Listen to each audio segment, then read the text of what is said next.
Vaçe Zela, një emër që do të mbetet përjetësisht në histori, lindi më 7 prill 1939 në Lushnjë, një qytet i njohur për bukurinë dhe kulturën e tij.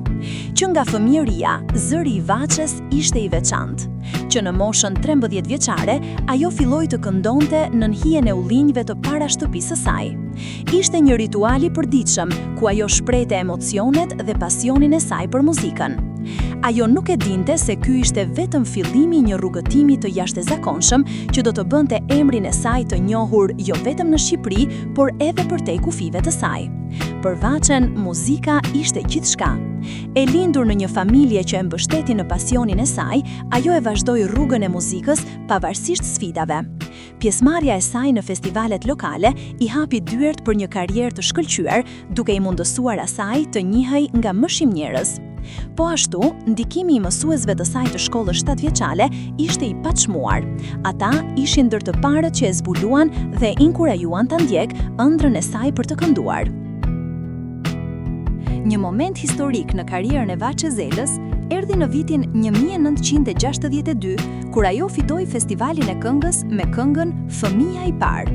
Ky ishte një moment i rëndësishëm, jo vetëm për të, por edhe për historinë e muzikës shqiptare. Vaçe Zela nuk ishte thjesht një këngëtare që performonte, ajo ishte një krijuese e vërtet, që shprehte me pasion dhe ndjeshmëri çdo fjalë që këndonte. Pas kësaj fitoreje, Vaçe Zela u bë një emër i njohur dhe i dashur për publikun shqiptar.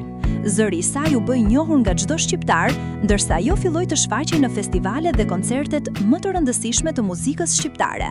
Ky moment ishte vetëm fillimi i një karriere që do të përfshinte qindra këngë dhe do të shënonte epoka të reja në muzikën shqiptare. Ajo filloi të bashkëpunonte me disa nga emrat më të mëdhenj të muzikës shqiptare, si Grimci, Daia, Prodani, Krajka dhe shumë të tjerë. Pas çdo koncerti, Vaçe Zela shkëlqente, duke fituar zemrat e njerëzve. Zëri i saj, i mbushur me emocione, përcillte një dashuri të pastër për muzikën dhe një përkushtim të pafund për artin. Po ashtu, Vaçe Zela nuk ishte thjesht një këngëtare, ajo bëri një lidhje të veçantë me publikun, duke e pasuruar skenën shqiptare me ngjyrat e saj të veçanta. Përveç karrierës së shkëlqyer në skenë, Vaçe Zela gjithashtu luajti një rol të rëndësishëm në muzikën e filmit. Ajo shfaqej në skenë si një interpretues i mrekullueshëm i këngëve të filmit shqiptar, duke dhënë performanca që do të mbeteshin përjetësisht në kujtesën e të gjithëve. Një nga këngët më të njohura të saj ishte Të lumtur të dua, e cila ka mbetur një nga më të dashurat nga aduruesit e muzikës shqiptare. Në repertorin e saj, Vaçe Zela ka kënduar këngë popullore dhe të lehta, kantata, balada dhe shumë të tjera që ndihmuat në krijimin e një pasurie të vyer muzikore. Këngë si Gjyrmë të arta, Sot jam 20 vjeç, Mesnat, Nën moj do pres gërshetin dhe Shoqet tona ilegale janë vetëm disa nga këngët që vazhdojnë të mbesin të paharruara. Po ashtu, Vaçe Zela ishte një interpretuese e veçantë që mund të shprehte çdo emocion me një pasion të natyrshëm. Ajo nuk këndonte thjesht, ajo jetonte çdo këngë dhe ja transmetonte publikut këtë ndjenjë të thellë. Vaçe Zela kishte një lidhje të pasgjithshme me muzikën dhe me shpirtin e saj të veçantë. Për kontributin e saj të paçmuar në art, Vaçe Zela ka marrë shumë çmime dhe nderime. Në vitin 1973, ajo u nderua me titullin Artist i merituar, një çmim që vlerësonte talentin dhe përkushtimin e saj të jashtëzakonshëm. Po ashtu, në vitin 1977, Vaçe Zela u shpall Artist i popullit, një titull që është dhënë vetëm për artistët më të shquar të kulturës shqiptare. Një tjetër moment i paharrueshëm ishte në vitin 2002, kur ajo mori titullin e lartë Nderi i kombit nga ish-presidenti Alfred Mojsiu. Ky çmim i dha Vaçes një njohje të merituar për kontributin e saj të jashtëzakonshëm në muzikën shqiptare. Ky ishte një nderim i veçantë për një artiste që kishte ngjallur emocion dhe dashuri për muzikën dhe artin shqiptar për dekada me radhë. Gjatë karrierës së saj, Vaçe Zela ka fituar gjithsej 12 herë Festivalin e Këngës në Radio-Televizionin Shqiptar, një rekord që e vendos atë në krye të artistëve të muzikës shqiptare. Dita e 6 shkurtit 2014 ishte një ditë e tristuar për të gjithë shqiptarët.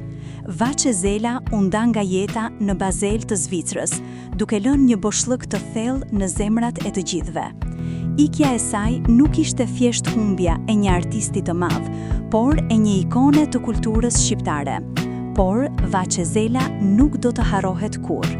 Trashëgimia e saj është e pavdekshme dhe do të jetoj përjetësisht në këngët që ajo ka kënduar dhe në emocionet që ajo ka krijuar në zemrat e shqiptarëve. Ajo ishte dhe do të mbetet një bilbil i këngës shqiptare, një legjend që do të jetë gjithmonë e pranishme në kujtesën kolektive të popullit shqiptar. Zëri i Vaçes është një pasuri që vazhdon të jetoj përmes këngëve të saj, dhe ajo do të jetë gjithmonë një simbol i muzikës dhe artit shqiptar. Vaçe Zela nuk ishte vetëm një artiste që preku zemrat e njerëzve, ajo ishte një frymëzim.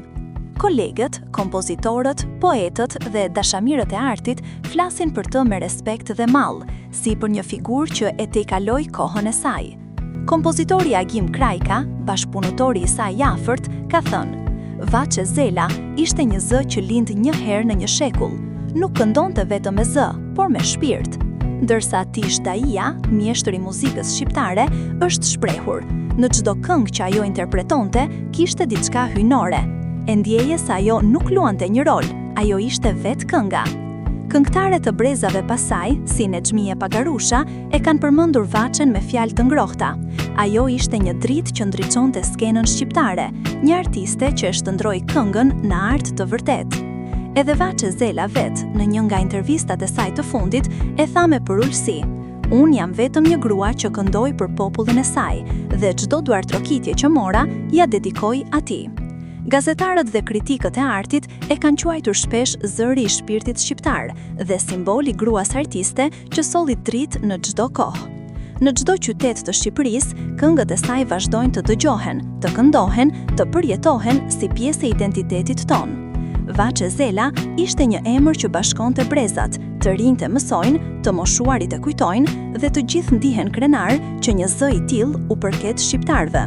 Për të gjithë ata që e njohën, e dëgjuan, apo thjesht e ndjen përmes këngëve të saj, ajo do të mbetet përgjithmonë zëri i Shqipërisë, një emër që nuk shuhet, një kujtim që nuk zbehet, një legjend që nuk mbyllet kurrë.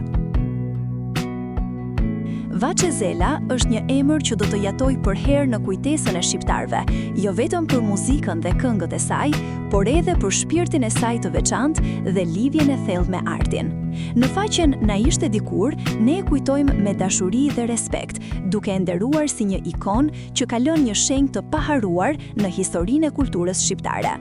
Vaçe Zela ishte dhe do të mbetet një pjesë e pandashme e kujtesës kolektive, një lidhje e natyrshme mes kalimit të kohës dhe muzikës që na bën të ndihemi të gjallë dhe të lidhur me të kaluarën tonë. Përmes këngëve të saj, ajo na ka dhënë jo vetëm melodi të bukura, por dhe mesazhe të fuqishme dashurie, dëmshurie dhe krenarie kombëtare. Pavarësisht se vitet kalojnë dhe ajo nuk është më mes nesh, arti i saj vazhdon të jetë një pasuri që nuk ka të krahasuar, duke na lidhur me ato kohë kur muzika ishte një mik i mirë për çdo shqiptar. Faqja Na ishte dikur e kujton Vaçe Zelën si një simbol të pavdekshëm të artit shqiptar, një legjend që vazhdon të na mbush zemrat me emocione dhe pasion.